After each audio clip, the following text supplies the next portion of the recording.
What's up, Taiwan? I'm Yvonne with news from here in Taiwan and around the world. How to improve the country's maritime safety has been the focus of discussion in Taipei at a special conference organized by the country's Ocean Affairs Council. Security experts from around the world are at the event to give their insights. Yvonne reports. Maritime security and protection of sea lanes is one of the most important areas for Taiwan's defense, as it is an island nation. That's why Taiwan's Ocean Affairs Council has organized a group of naval security experts from almost a dozen countries. But this conference comes just 2 weeks after China conducted large-scale exercises in response to the inauguration speech of newly elected President Lai Ching-te. The exercise saw China's Navy surround Taiwan with military ships and focus on operations near the main island. But at the same time, China utilized its Coast Guard to harass and put pressure on Taiwan's outlying islands. Analysts say it's these kinds of gray zone tactics that are posing a new challenge to Taiwan, as it now has to deal with a variety of threats. China's numerical advantages are more severe because it can put so much force on the scene. And eventually Taiwan is going to have to make some difficult choices. It can't be everywhere all at once. So the Taiwanese government will have to decide where does it really need to hold the line and push back, and where does it need to adapt. Experts here say that Taiwan should be playing a more active role in areas like intelligence sharing and communication. But the message here is that Taiwan isn't alone in maintaining security in the Taiwan Strait, and that can rely on other like-minded partners in the region. Alex Chen and Jaime Ocon in Taipei for TaiwanPlus. Taiwan is warning its nationals to be cautious when traveling to China. That's after a member of a Taiwanese tour group was detained, the first time that's happened. The person was held for several days and wasn't released until days after the rest of the group returned to Taiwan. The reason is still being investigated. The government says the risk of being detained has increased since China expanded national security and anti-spying laws. At least 33 people are dead after an Israeli airstrike targeted a school run by the UN in central Gaza. Israeli fighter jets fired missiles at the compound where 6,000 displaced Palestinians were sheltering.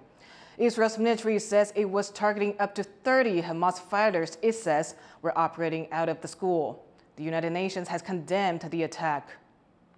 It's just another horrific example of the price that civilians are paying, that Palestinian men, women, and children who are just trying to survive, who are being forced to move around in sort of a death circle around Gaza, trying to find safety or pain.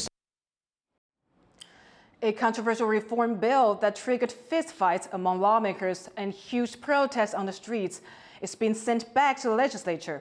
The cabinet is asking lawmakers to review the bill, saying it's unconstitutional. Jo Sun explains. After dramatic fights between Taiwan's lawmakers to pass an opposition-led legislative reform bill, the country's executive branch is sending it back. 比对之后，我们再一次的确认，条文的内容有违宪，也有窒碍难行之处，所以我们依宪政的秩序跟设计，提出复议。 Taiwan's premier is calling on the legislature to reconsider recently passed amendments, which opposition party lawmakers say aim to improve government oversight. The cabinet has called some clauses unconstitutional and is now waiting for President Lai Ching-te's approval for their motion. 总统收到了行政院的复议理由书之后，将会审慎评估，再做出妥适的决定。 Just a day after Lai's inauguration on May 20th, tensions rose between lawmakers over measures that would give the legislature new investigative powers, like the right to hold hearings and punish officials who don't comply. The ruling Democratic Progressive Party accused the opposition Kuomintang and Taiwan People's Party for using their combined majority to force the bill's passage without the usual clause-by-clause discussion. Viewing the reforms as harmful to Taiwan's freedom and democracy, tens of thousands of people protested outside the legislature and around the country. In a movement dubbed Bluebird, named after the street outside the legislative building. If forced to review, the legislature must re-vote within 15 days. The Kuomintang's caucus whip warned the premier to think twice about the move. 如果复议不成功，请问卓荣泰院长愿意负政治责任辞职下台吗？请不要把这个当儿戏。Meanwhile, DPP lawmakers have said they would challenge the bill at the Constitutional Court, a last resort to override the changes to the law. Depending on what President Lai decides, this legislative floor could be seeing more dramatic brawls break out over these measures to expand legislative power. Now, Lai cannot directly veto these bills since the president does not have such power here in Taiwan. But what could happen is that if the cabinet's request goes through and if the legislature fails to hold a vote within 15 days, this contested bill could be blocked without having to go through court. Patrick Chen and Joyce Lin in Taipei for TaiwanPlus. It's World Food Safety Day, but Taiwan does not have much to celebrate. As the country reels from a deadly food poisoning scandal, researchers have announced that the average Taiwanese person has high levels of plasticizers in their body. John Ventres reports on Taiwan's food safety challenges.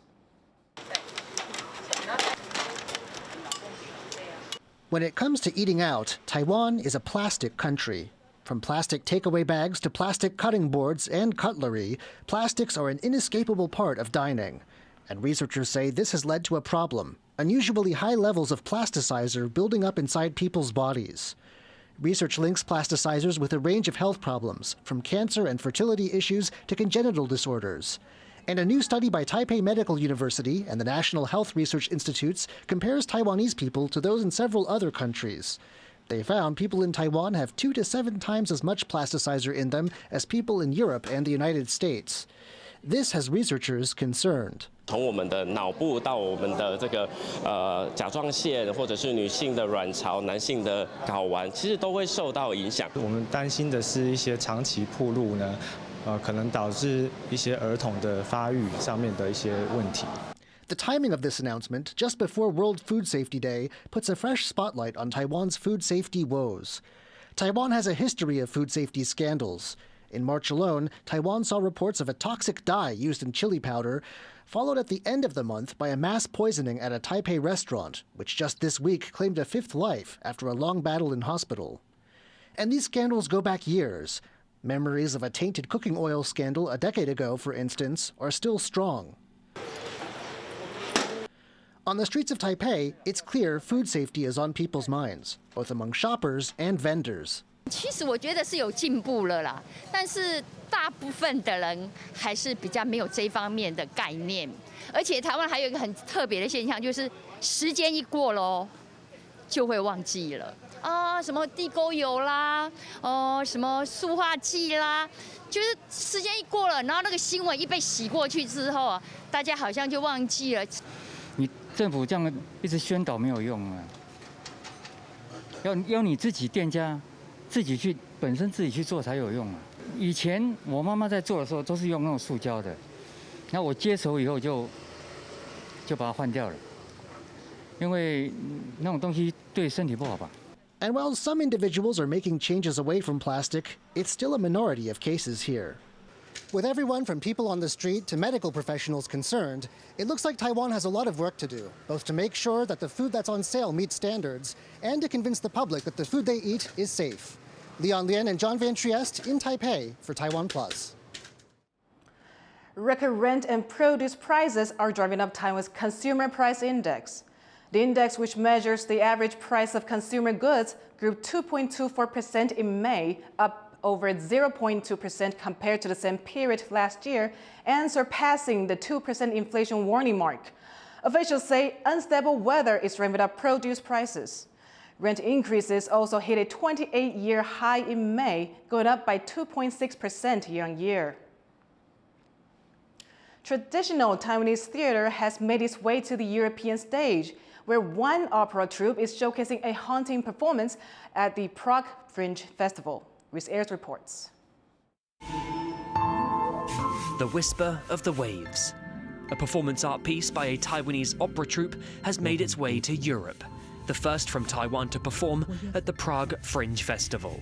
I think because there hadn't been a lot of Taiwanese theatre in the Czech Republic generally, for me it was really important to do that. Our last mayor was a huge fan of Taiwan, Mr. Troupe, and he visited several times. So the country loves Taiwan, and we really want more Taiwanese productions and art to come here. The annual event, hosted in the Czech capital, showcases a range of performance arts, from comedy to cabaret. This year, Taiwan's Shine House Theatre is using traditional Taiwanese theatre to tell stories of love, death, and disaster. 从2020年开始到2022年，整个全球人类其实面临到了一个很大的灾难。那这个灾难是疫情，在这个过程之后，我们开始思考的是我们要如何好好的过好我们余下的生活。当我们生命持续前进的时候，怎么样可以去在未来可以做更好的铺垫，或者是避免这样的灾难再来的时候，我们可以更勇敢，不害怕。The troupe has performed this show around the world. It deals with themes of loss and revenge, using the destructive forces of nature to drive its narrative. 我们所呈现的生或是身体，其实是属于过去的记忆或是片段。那我们脸上的妆其实有一点像是在海上，可能在经过了一个洪灾之后的被刮伤的一些痕迹。 For European audiences, the performance provides a rare insight into a distant culture. Oh yeah, it was really interesting. Very Taiwanese or Taipei city topics, I feel. Yeah, it feels like simple people, like everyday life struggles.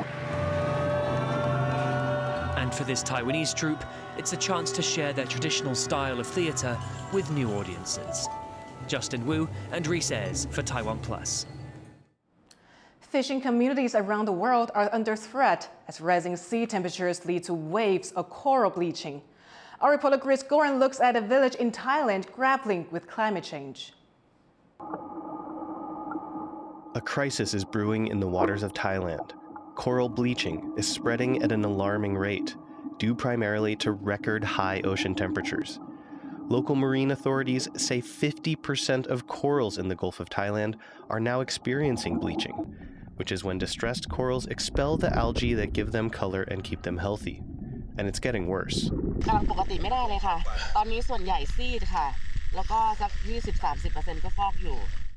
Earlier this month, the country closed 12 of its marine parks due to the rapid bleaching of coral reefs.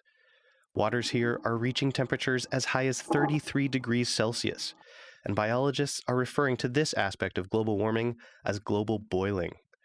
And it's not only scientists who are worried. Local fishing communities are also in distress. They've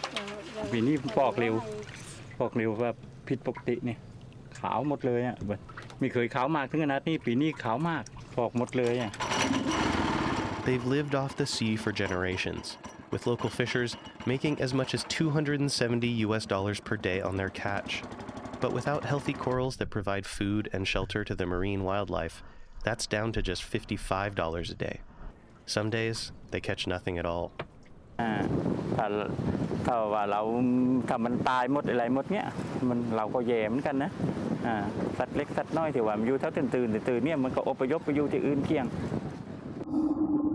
UN says 90% of corals worldwide could be lost by 2050 if the rise in global temperatures is not curbed.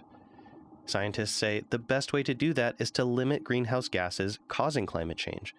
If not, neither fishers nor consumers will escape the effects. มันเป็นเรื่องความมั่นคงอาหารนะครับแต่ขณะเดียวกันผมว่ามันเป็นความมั่นคงของการประกอบอาชีพด้วย Fishing communities like these are on the front line of a global crisis, feeling powerless to stem the tides. Officials here say they're doing what they can, but without more urgent global action, these communities may disappear, alongside the coral that supports them. Alex Chun and Chris Gorin for TaiwanPlus. Thank you for watching What's Up Taiwan. You can visit the TaiwanPlus website or follow our social media for more stories from Taiwan and around the world. Finally, check out this newly opened care center for injured koalas in Australia. I'm Yvonne Yang. Take care, and I'll see you next time.